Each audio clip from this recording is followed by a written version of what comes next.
And I even make mention of the Matrix books and having read them in the sessions because it was at that point in time.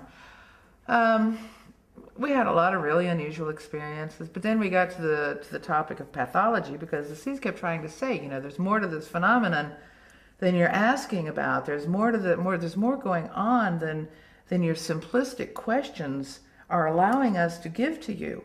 And we had to really start expanding our thinking and expanding our, you know, the possibilities. And we had experiences that led to the topics of pathology in human beings and how pathological human beings, and maybe pathology is even kind of a wrong word to use, because if something is genetically born that way and it's born that way for a purpose, how can we say that it's pathological? It is what it is. You know, pathology implies that there's a sickness. Well, it's a sickness from the point of view of normal human beings, you know, human beings who care about one another, that constitute the majority of humanity, or did. That's rapidly changing because apparently, according to the C's, and it seems to be happening before our eyes, that they have been creating a ruthless race in which to incarnate themselves at the time of this upcoming macrocosmic quantum event so that they can rule over the rest of humanity, whatever remains, in the higher density state. In other words, they want to lock this planet into their evil garden spot for them to have control and domination. They think, you know, of course, for all of eternity. That's their plan. That's their intention. And, you know, we would like to see that that doesn't happen. We'd like to see a future of freedom for people. And the C's have said that that also is possible.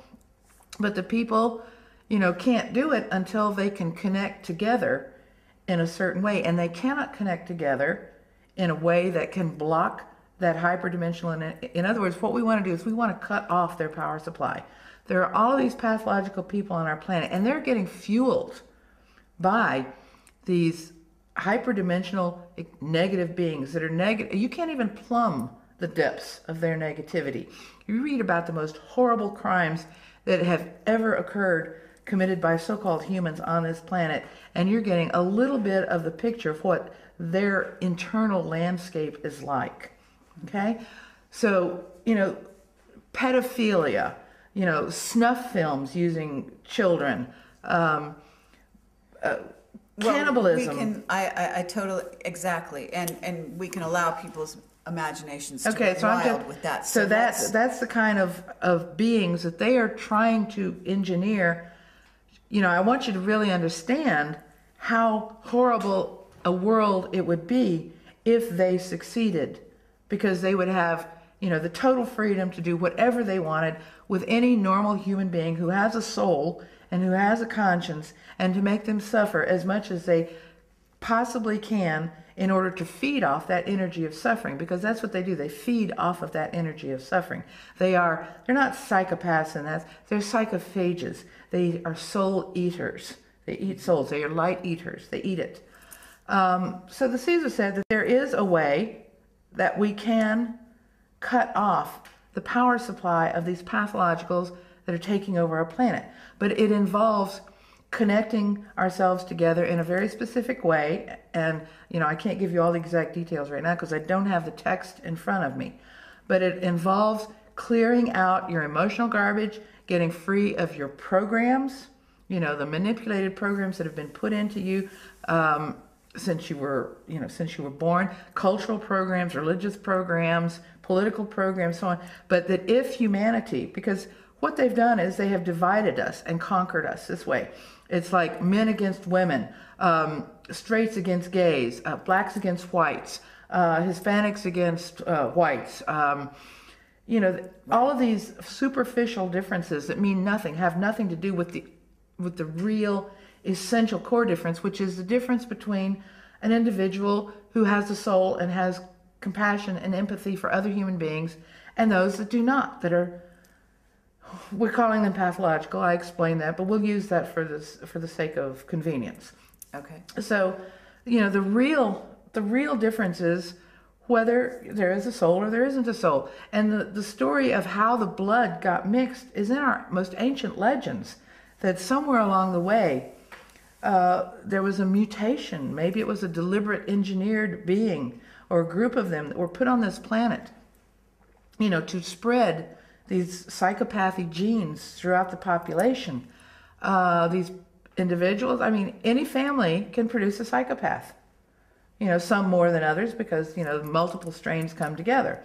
So it's not a question of black or white or, any of those things. The question is, soul or not soul. And even people, even the so-called organic portals, people who don't have souls, just because they aren't individual souls doesn't mean that they're bad either. It's just that they are more susceptible to being used by the negative forces because they follow the leader. And who is the leader on our world? Psychopathic individuals in positions of power. So we have a chance. We can, and the Seas have given us techniques, specific instructions. We have been putting them into practice. We have a breathing and meditation program that is specifically designed. The Seas have said that this program is even more ancient than anything you could ever learn, from yoga, that it is the same techniques that were used by the Paleolithic peoples who built the megaliths, who put the megaliths together, the ones who did the cave paintings. These people had stable societies. There was no warfare on the planet. The archaeology does not show violence and warfare for 25,000 years. 25,000 years. These people lived in basically what was an Edenic state. And then there was a cataclysm, a catastrophe about 13,000 years ago. The megafauna all over North America and Europe was destroyed in a single instant, and another ice age was initiated, a temporary one. It was a shorter one than the long one we had just come out of. But this was the time, I believe, that the mutations that we now deal with, the psychopathy mutations, originated, and they began at that point. Okay, are you talking about before Atlantis or after? Well, I would say that probably that is what is remembered as the Atlantean deluge. And I just finished reading a really marvelous book that collects the legends and myths from Eastern Europe and from Central Asia and from even Northern Europe, and compares them one to another, because most of us, all we know about is the Oriental or the Middle Eastern thing, the Bible, the Bible story of this. And the Bible story of the flood is a rather late comer, and it's been, highly edited and modified. There are some really ancient stories of this event, and they come from from Native American, from Australian, the Aborigines. You have stories from Pacific Islanders, you have South American stories. There are a lot of stories that are much older and more authentic than what, this highly edited, sanitized version that we get from the Bible, which has permeated our culture. We need to learn about this because this happened, and there's a lot of scientific work on this, like Victor Klube and Bill Napier, and right now there's Richard Firestone, Alan West, and Simon Warwick Smith, who wrote the book The Cycle of Cosmic Catastrophes, about this event. There's a lot of science being done that validates everything the Seas have said about these events. And of course these guys, they don't want to know that some so-called channel source, me in the future, called the Cassiopeians, talked about what they are proving scientifically. Right. But there it is. Well, actually, that's an interesting question, to think about, which is whether or not your husband, and how do you say Arcady? Is that how you say his name? Just call him Ark. Ark. Okay. So I found the Ark. I hear you. How Ark? He would deal with the science end of things. He's working on this. He's working on a lot of the things, a lot of clues that the Seas have given. Mathematical clues about modeling dimensions and densities and gravity and those sorts of things.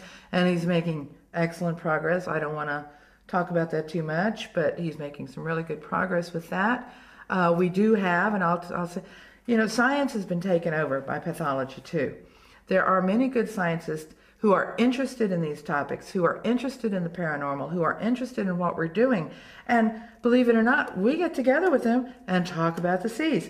I get emails from people across the world who are doing, real scientific research, and they ask me, well, what do the seas think about this? And I give them, of course, I would never bring their names out in public. I would not embarrass, I would not cause them problems with their institution. Come on, when Brian Josephson started, a Nobel Prize winner, started talking about the paranormal in some of his life, the rumors started immediately, propagated like wildfire in the scientific community that he was having a nervous breakdown and he needed, a long rest. This is what happens because in science, they do not and cannot allow consciousness that exists outside the body to be demonstrated as a demonstrable fact. I don't say that we're ever going to prove it in any satisfactory material way, a non-material phenomenon, but we can demonstrate that that's the way it is. I mean, if you're sitting there on the side of the road and people keep walking by you on the road and they say around the bend there, they just crossed a bridge over a river and for some reason you can't get up and walk and go around the bend, but 500 people have passed by and some of them even said, I stopped and got my feet wet, and you see them with wet feet, or I fell off the bridge into the river and they're soaking wet, and all of these people are walking by you telling you about this river and this bridge. That's pretty, convincing that bridge actually exists and that river actually is there. And maybe you can even hear the rushing water. And maybe you can hear steamboats or, people splashing in the water. Absolutely. You can't see it with your eyes. You haven't put your foot in it yourself. But it's convincing. That's how the paranormal is. That's how paranormal events are. Absolutely. And that's actually what we're doing here today. We are talking to a witness of these events, okay, of this information.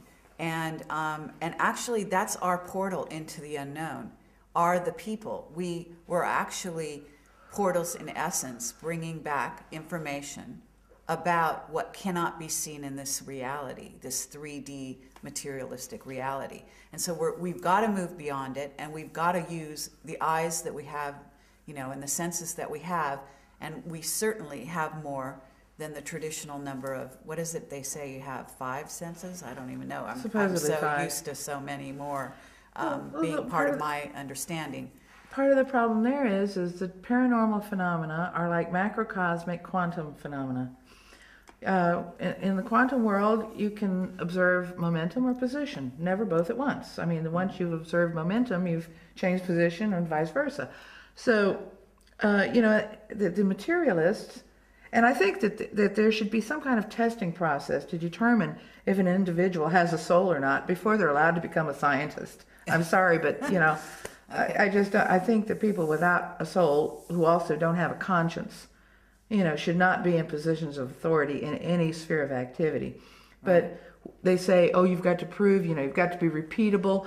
Well, how repeatable is it observing the same atom in the same momentum or position over and over again in a laboratory? It's absolutely, utterly, even theoretically impossible. Yet they want to impose that demand on paranormal phenomena that are non-physical, that are basically macrocosmically quantum. Mm-hmm. So, and they say, and Carl Sagan, well, extraordinary claims demand extraordinary proof. Well, come on, if this were a murder trial in a court of law, there would already been a hanging. Mm-hmm. I mean, hundreds of years ago. How did we go so wrong? Because pathologicals took over our government, took over our religion, took over our society, took over our education. They completely removed spirit, consciousness, soul from the entire equation. We live in a postmodernist, rational world where being human means to be a machine. Exactly. Absolutely.